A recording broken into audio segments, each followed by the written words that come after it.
কথা বলেন, এত কিছু করেন, মানুষ সোজা হয় না। বলে তোমার সোজা হওয়ার একটা দিন আছে, সময় আছে। সে সময়টা কোন দিন? যখন মরণ আসবে। যখন কি আসবে? মরণ আসবে, তখন তোমাকে সোজা হতেই হবে। আজকে হুজুরের কথায়, ইমামের কথায়, মজ্জেনের কথায় আজকে তুমি সোজা হও না, তোমাকে সোজা একদিন হতে হবে। সেই দিন সোজা করবে কে? আল্লাহ। কে সোজা করবে? আল্লাহ সোজা করবে। মুরিদ ডাক দিয়ে বলতেছে, হুজুর আপনি যা বলবেন আমি তাই শুনতে রাজি আছি, আমাকে বাঁচান। এবার ইমাম মুরিদকে বাঁচানোর জন্য পীর সাহেব ডাক দিয়ে বলতেছে, মুরিদ রে তোমাকে আমি বাঁচাবো, তাহলে শোনো, এখান থেকে বাঁচতে হলে কি করতে হবে? আমি যে কথাটা বলতেছি এই কথাটা তোমার মুখ থেকে কখনো যাবে না, তুমি বলতেই থাকবে। যে কি বলবো? যে তুমি বলবে আমাকে আগে ফাঁসি দাও, আমাকে আগে ফাঁসি দাও, এই কথাটা শুধু তুমি বলবে। এবার যখন ফাঁসির মঞ্চের মধ্যে গলায় রশি দিয়ে ওই যে মুরিদকে ফাঁসি দেওয়া হবে, সেই সময় পীর সাহেব গিয়ে ডাক দিয়ে বলতেছে, জল্লাদ রে তুমি আমার মুরিদকে ফাঁসি দিও না, আমাকে ফাঁসি দাও। কে বলতেছে? পীর সাহেব বলতেছে আমাকে ফাঁসি দাও। মুরিদ বলে না না আমাকে দাও। এবার মুরিদ যখন বলে, পীর সাহেব বলে না না আমার মুরিদকে দিও না, আমাকে দাও।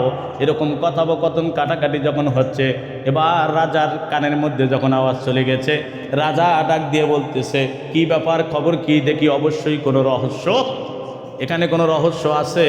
এবার রাজা সাহেব এসে ডাক দিয়ে বলতেছে, ও পীর সাহেব কি ব্যাপার, আপনি কেন ফাঁসির দড়ি গলায় নেওয়ার জন্য পাগল হয়েছেন? আপনার মুরিদ কেন পাগল হয়েছে? এখানে তো অবশ্যই কোনো রহস্য আছে, রহস্য খুলে বলেন। পীর সাহেব বলতেছে, হুজুর এখানে এখন যে রহস্য আছে, রহস্যটা মারাত্মক রহস্য। বলে কি?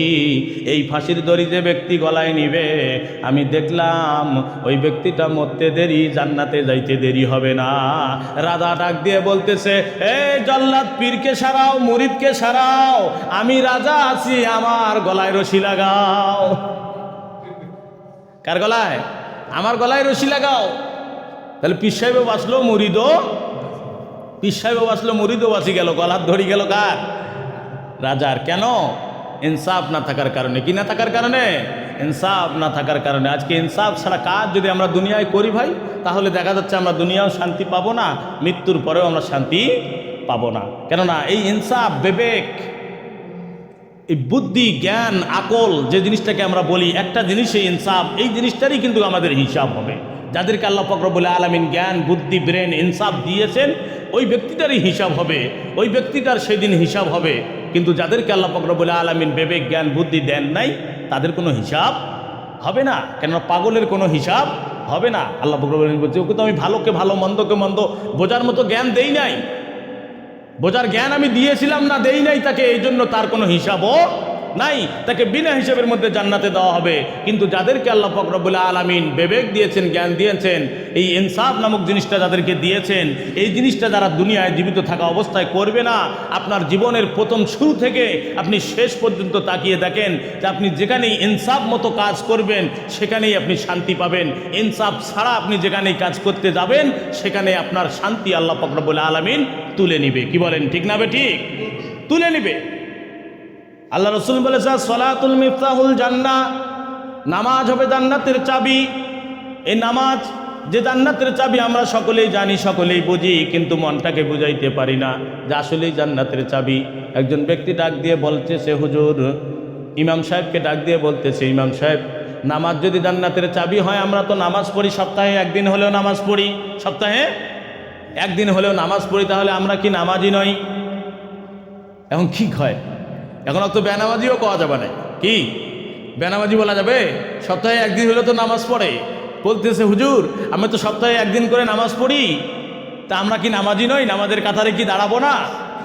এবার হুজুর ওই কথা না বলতে পেরে হাদিস থেকে ডাক দিয়ে বলতেছে, তাহলে শোনেন, আপনি সপ্তাহে শুক্রবারই নামাজ পড়েন, কিয়ামতের দিন আল্লাহ পাক রব্বুল আলামিন সমস্ত শুক্রবারই নামাজ ব্যক্তি, শুক্রবারই জুমার নামাজ পড়নেওয়ালা মানুষগুলোকে ডাক দিয়ে বলবে, ও জুমার নামাজ পড়নেওয়ালা মানুষেরা, আমার বান্দারা, আমার বান্দিরা, ও আমার বান্দারা, যাও আজকে জুমার নামাজ তারা পড়ছো, তারা জান্নাতের মধ্যে চলে যাও। কোথায় চলে যাও? কথা কয় না, কোথায়? জান্নাতে চলে যাও। তাদের জান্নাতে যাওয়ার জন্য ঘোষণা দিয়েই দিছেন। জান্নাতের মধ্যে এবার দল বেঁধে তারা জান্নাতের মধ্যে চলে যাবে। জান্নাতের গেটে গিয়ে যা দেখবে, বড় একটা তালা লাগা, বড় একটা তালা মারা আছে, গেটম্যান যে আছে ফেরেশতা। এবার এই জান্নাতি ব্যক্তিগুলো, জুমার নামাজ পড়নেওয়ালা মানুষগুলো ডাক দিয়ে বলবে, আল্লাহ পাক রব্বুল আলামিন আমাদের জান্নাতের ঘোষণা দিয়ে দিয়েছেন, তুমি কেন এখনো গেটের মধ্যে তালা দিয়ে রাখছো, গেট লাগাইয়ে রাখছো? তাড়াতাড়ি করে গেট খোলাও, তাড়াতাড়ি গেট খোলাও। দরজার মালিক এবার দারোয়ান ডাক দিয়ে বলবে, আল্লাহর বান্দারে, যদি তোমার জান্নাতের ঘোষণাই পেয়ে থাকো, তাহলে এই যে জান্নাতের দরজায় যে তালা মারা আছে, এই তালার চাবি তো আমার কাছে নাই। যারা জান্নাতের ঘোষণা পাবে তারাই চাবি নিয়ে আসবে। দেখো তোমাদের কাছে চাবি আছে নাকি? তারা এক একজন পকেটের মধ্যে হাসতে হাসতে শুরু করবে। কারো পকেট থেকে কিছু চাবি বাইরে হবে, যে চাবিগুলো তালার মধ্যে ঢুকবে কিন্তু তালা খুলবে না। দারোয়ান ডাক দিয়ে বলবে, যে চাবি আপনি ঢুকাইতেছেন এই চাবি তো এই তালার মধ্যে নয়। এই তালার মধ্যে চাবি ঢুকাইতে হলে 5টা কলা তার চাবি ঢুকাইতে হবে। কয়টা কয়টা? 5টা কলা। 5টা কলা চাবি ঢুকাইতে হবে, তাহলে এই তালা খুলবে, নয়তোবা তালা খুলবে না। এবার 5 কলা চাবি কারো কাছে নাই। বলতেছে 5 কলা চাবি আবার কোথায় পাবো? যে আল্লাহর বান্দারা দুনিয়ায় থাকতে যারা ফজর, জোহর, মাগরিব, এশা যারা 5 ওয়াক্ত নামাজ আদায় করছেন, ওই ব্যক্তির কাছে 5টা কলা চাবি সাথেই থাকবে। বলেন সুবহানাল্লাহ। এই 5 ওয়াক্ত নামাজ হবে 5 কলা চাবি, ওই চাবি দিয়ে জান্নাতের তালাটা খুলবে। আর যারা দুনিয়ায় থাকতে 5 ওয়াক্ত নামাজ পড়ছে তারা ওই জান্নাতের মধ্যে ঢুকতে পারবে, নয়তো বাকিগুলো ঢুকতে পারবে না। তাহলে হুজুরকে আসিদা যে প্রশ্ন করছে, এখন হুজুর কি বলবে? আর ওখানে তো আর উত্তর দেওয়ার মতো কোনো ভাষা নাই। তাকে হাদিস দিয়ে, এবার ইতিহাস দিয়ে তাকে বুঝিয়ে দেওয়া হলো যে এইভাবেই আসলে তুমি জুমার নামাজ পড়ছো ঠিকই, কিন্তু তোমার জান্নাতের ঘোষণাও হয়ে গেছে, কিন্তু তুমি জান্নাতে ঢুকতে পারবে না, জান্নাতে প্রবেশ করতে পারবে না। কেন? জান্নাতের মধ্যে কি দেওয়া? তালা দেওয়া। জান্নাতের মধ্যে তালা দেওয়া। আর ওই তালার চাবিটাই কি? ওই তালার চাবিটা হচ্ছে নামাজ। তালার চাবিটা নামাজ। সেই নামাজ আমাকে পড়তে হবে। এই জন্য কবি বলেছেন যে কিয়ামতের দিন একটা নেকের জন্য পিতা মাতা সন্তানের পিছে পিছে ঘুরবে, সন্তান পিতা মাতার পিছে পিছে ঘুরবে, কিন্তু কেউ কাউকে একটা নেক দিতে চাবে না, কেউ কাউকে একটা নেক দিতে চাবে না। তো সেই দিনটা আসবে আমাদের সকলের জন্য। কখন, কোন দিন, কোন সময় যে এসে যায়। এই জন্য ভাই 5 ওয়াক্ত নামাজ আদায় করে আমাদের ওই জান্নাতের তালার চাবিটা করে নিয়ে যাইতে আমরা রাজি আছি তো ইনশাল্লাহ, নাকি?